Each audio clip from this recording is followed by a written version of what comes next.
Hello all of you, welcome back to my channel. मैं आज आप लोगों के लिए लेकर आ चुकी हूँ एक कलेक्टिव रीडिंग जिसका टॉपिक रहने वाला है the next big thing in your life. आपके जीवन में आने वाले समय में क्या बड़े बदलाव आने वाले हैं, हम ये जानने की कोशिश करेंगे। और ये रीडिंग जनरल है, करेक्टिव है। हम ये देखेंगे कि आने वाले समय में क्या बड़े बदलाव आने वाले हैं, मेजर चेंजेस आने वाले हैं आपकी लाइफ में। ये रीडिंग जनरल है, कलेक्टिव है। हो सकता है कि आपके सिचुएशन के साथ एक्यूरेटली रेजोनेट करे, हो सकता है कि सिर्फ कुछ परसेंट रेजोनेट करे। तो आपको ओपन माइंडेड होकर ये रीडिंग देखनी है। ये रीडिंग सभी ज़ोडिएक साइंस के लिए है, हर उम्र के व्यक्ति के लिए है, टाइमलेस है। आप जब भी इस वीडियो तक पहुंचेंगे, जब भी इसे देख रहे हैं, यह आपके साथ तभी रेजोनेट करेगा। ज़बरदस्ती अपने आप को रीडिंग में फिट इन करने की कोशिश मत कीजिएगा। जितना आपकी सिचुएशन के साथ रेजोनेट करता है सिर्फ उतना ही एक्सेप्ट कीजिएगा एंड लीव द रेस्ट। ये एक जनरल और कलेक्टिव रीडिंग है। ओके, तो आइए यहाँ पर देखते हैं what's the next big thing, what's the next big change in your life. Okay, सबसे पहले bold and the first move. Okay, so this card wants to come out the answers. Okay, and emotions, क्या बात है।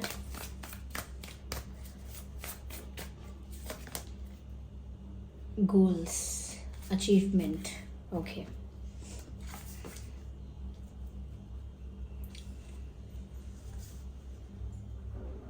I hope ये cards आपको visible हैं properly.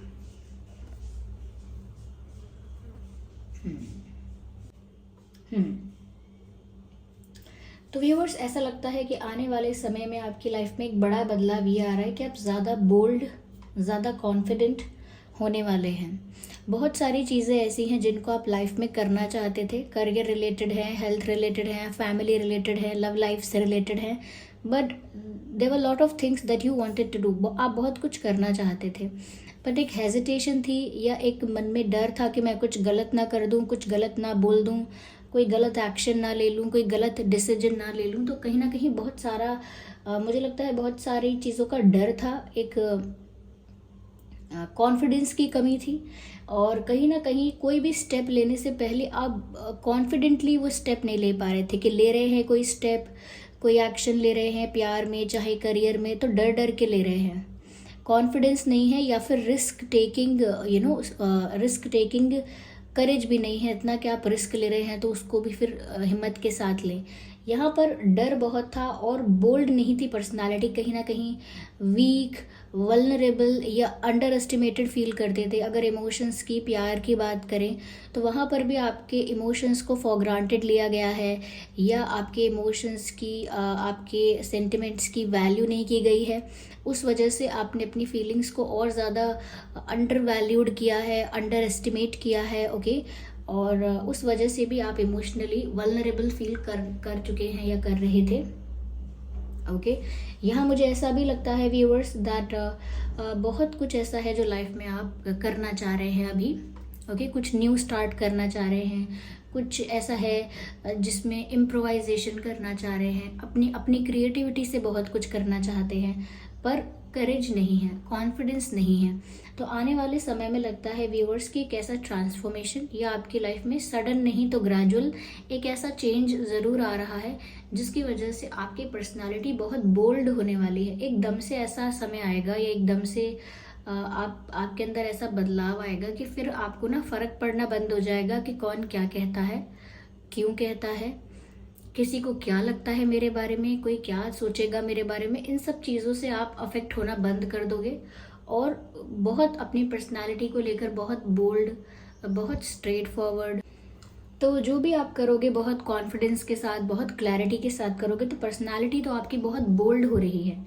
जिसको जो बोलना है वो साफ साफ बोलोगे, ज़्यादा हेजिटेशन फील नहीं करोगे, ज़्यादा हिचकिचाओगे नहीं। ओके, यहाँ पर मुझे ऐसा भी लगता है व्यूअर्स कि आने वाले समय में आपको आपके सारे सवालों के जवाब मिलने वाले हैं। नेचुरली अपने आप ऐसा हो सकता है कि बहुत सारी चीज़ें आपके सामने आए। ये ऐसा हो सकता है कि आपको कोई सामने से आकर बता रहा है, या आप खुद काफ़ी सारी चीज़ों का सच जानने की कोशिश कर रहे हैं और आपको पता चल गया। लेकिन मुझे लगता है बहुत सारे जवाब ऐसे हैं जो आपको मिलने चाहिए। किसी पर्सन से, या कहीं ना कहीं लाइफ को लेकर बहुत सारी ऐसी चीज़ें हैं जो क्लियर नहीं है आपकी लाइफ में, क्लैरिटी की कमी नज़र आती है।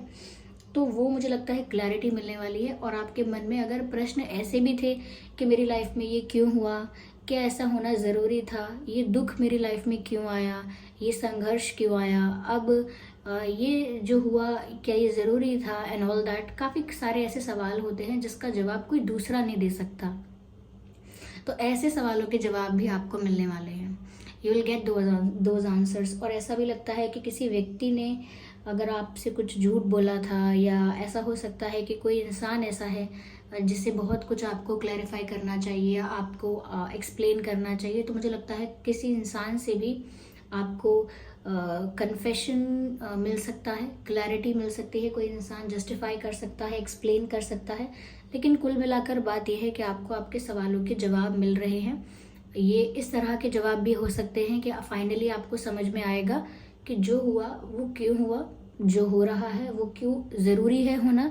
ये सब जवाब आपको आगे जाके मिल जाएंगे, क्योंकि परिस्थिति जब आती है तो वो हमें टफ लगती है, इसीलिए हम कहते हैं कि ये क्यों हुई या फिर ऐसा क्यों हुआ, क्योंकि हम उसको डील नहीं कर पाते हैं, टैकल नहीं कर पाते हैं, डिफ़िकल्ट लगता है।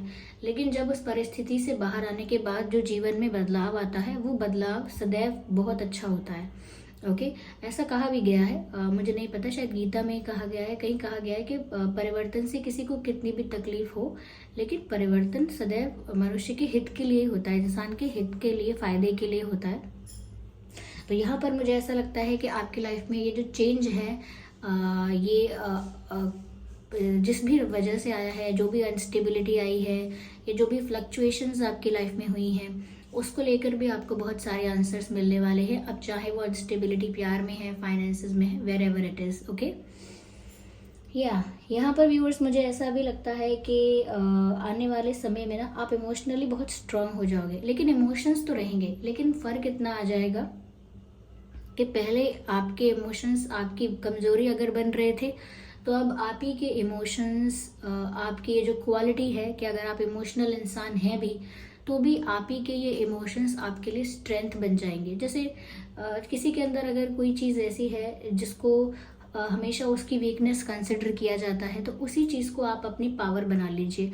उसी चीज़ को शार्प करके, पॉलिश करके, इम्प्रोवाइज करके, इम्प्रूव करके, उसी चीज़ को कहीं ना कहीं करेक्ट करके, करेक्टिव मेजर्स लेके उस चीज़ को इतना बेटर बना दें कि फिर वही आपका एडवांटेज हो जाए। जैसे कुछ लोगों की आवाज़ बहुत भारी होती है, तो कई लोग बोलते हैं अरे आपकी आवाज़ कितनी भारी है, ये है। कई लोग ऐसा कहते हैं लोगों से आवाज़ को लेकर, तो वो लोग उससे अपना प्लस पॉइंट बना लेते हैं और फिर वो हैवी वॉइस सिंगिंग करते हैं, या जो भी होता है उनका, जो भी उनका क्रिएटिव फील्ड है, वो उसे उसी तरह से यूज़ करते हैं। कई लोग होते हैं जिनको कोई बॉडी शेम करता है, बोलता है अरे आप मोटे हो या पतले हो, तो वो लोग उसी को अपना एडवांटेज बनाकर उसी चीज़ का कहीं ना कहीं कंटेंट क्रिएट कर देते हैं। मोटे हैं हम तो फिर ठीक है, हम इसी का कंटेंट बना देंगे। तो बात ये नहीं है कि ये अच्छा हो रहा है, गलत हो रहा है। इट इज़ जस्ट दैट कि जो आप जैसे हो उसको लेकर नेगेटिव फील करने की ज़रूरत नहीं है, या उसको लेकर कहीं भी अंडर एस्टिमेटेड या डीमोटिवेटेड फील होने की ज़रूरत नहीं है, फील करने की ज़रूरत नहीं है, डीमोटिवेट अपने आप को करने की ज़रूरत नहीं है। आई डोंट नो ये मेरी बात डीमोटिवेट पर क्यों अटक गई। खुद को डीमोटिवेट करने की ज़रूरत नहीं है, बस अपनी उस कमज़ोरी को पहचानिए जो लोगों को लगता है कि आपकी कमज़ोरी है, पर वो देखते ही देखते आपकी स्ट्रेंथ भी बन सकती है। जो दूसरों को लग रहा है कि आपकी कमज़ोरी है, वो देखते ही देखते आपकी ताकत बन जाएगी। आपके इमोशंस आपका आपका फाउंडेशन है, आपके इमोशंस आपकी पहचान है। आप अगर एक इमोशनल इंसान हैं तो वो ज़्यादा आपको हम्बल बनाता है, वो ज़्यादा आपको काइंड बनाता है, वो ज़्यादा आपको गिविंग बनाता है, वो ज़्यादा आपको लविंग बनाता है, केयरिंग बनाता है, ज़्यादा नर्चरिंग बनाता है। तो ये सारी क्वालिटीज़ हैं। ये सारी क्वालिटीज़ अगर इंसान में ना हो, ये सारी क्वालिटीज़ अगर लोगों में ना हो, तो ये वर्ल्ड कोलैप्स कर जाएगा। ओके, ये दुनिया जो है वो कोलैप्स करेगी अगर दुनिया में kindness, humbleness, love, care, nurturing power, nurturing nature, okay, ये सब चीज़ें अगर नहीं होंगी तो ये वर्ल्ड कोलैप्स करेगा। ओके, तो इसीलिए ये चीज़ें कोई कमज़ोर होने की या वीक होने की निशानी नहीं है। इन्हीं चीज़ों को आप एक स्ट्रेंथ की तरह पोर्ट्रे कर सकते हैं अगर आप इन्हें सही जगह यूज़ करते हैं। जैसे जिस व्यक्ति के लिए इमोशंस नहीं दिखाने हैं वहाँ मत दिखाइए, लेकिन जो रिश्ते बहुत ज़रूरी हैं वहाँ पर आपको इमोशंस दिखाने हैं और अच्छे से दिखाने हैं, अच्छे से इमोशनली वहाँ पर कनेक्टेड रहना है। लेकिन जो डिज़र्व नहीं करता है, जो सिचुएशन आपके इमोशंस डिज़र्व नहीं करती है, वहाँ दिखाने का कोई अर्थ नहीं है। ओके। जैसे कई लोगों को अपने परिवार से अटैचमेंट चाहे ना हो, अपने सामान से अटैचमेंट हो जाता है। ये मेरा बैग है, ये मेरे शूज़ हैं, मेरा इनसे बड़ा अटैचमेंट है। तो ये क्या है? That's not cool. ओके, ये आप थोड़ा सा कह सकते हैं मन बहलाने के लिए अच्छा है, but that's not that's not sensible और दैट्स नॉट गुड। अब अच्छा बुरा तो नहीं तय कर सकते, बट समहाउ आपको निभाना चाहिए। और एनर्जी और इमोशनल इन्वेस्टमेंट जो है वो रिश्तों में, लोगों में, लाइफ्स में करना चाहिए। Even if it is a life of a plant और एन एनिमल और द ह्यूमन। ओके, तो कहीं ना कहीं ऐसा लगता है कि जैसे अब आप ऐसा ही करने वाले हैं। आपके जो भी एट्रीब्यूट्स हैं, जो भी आपकी क्वालिटीज़ हैं, कैरेक्टरिस्टिक्स हैं, अब उनको ही आप अपने कॉन्फिडेंस में लेकर आएंगे, उसी को अपना स्ट्रेंथ बनाएंगे, उसी को अपना वेपन बनाएंगे और उसी को यूज़ करेंगे आगे बढ़ने के लिए। And that would be a great example. ये सब चीज़ें लोगों के लिए एक बहुत ही अच्छा उदाहरण, बहुत ही अच्छा एग्जाम्पल सेट करेंगी कि जो लोग भी अंडर एस्टिमेट होते हैं, डीमोटिवेटेड फील करते हैं, उनको भी ये समझ में आएगा कि जिस भी चीज़ को लेकर हमें नीचा दिखाया जा रहा है या डिस्करेज किया जा रहा है, कहीं ऐसा तो नहीं वही चीज़ हमारा प्लस पॉइंट बन सकती है कल को। ओके, तो ऐसा होता है। या कई बच्चों को भी पेरेंट्स ऐसा बोलते हैं ना कि ये तो बस खेलता रहता है, पढ़ाई में बिल्कुल दिमाग नहीं है।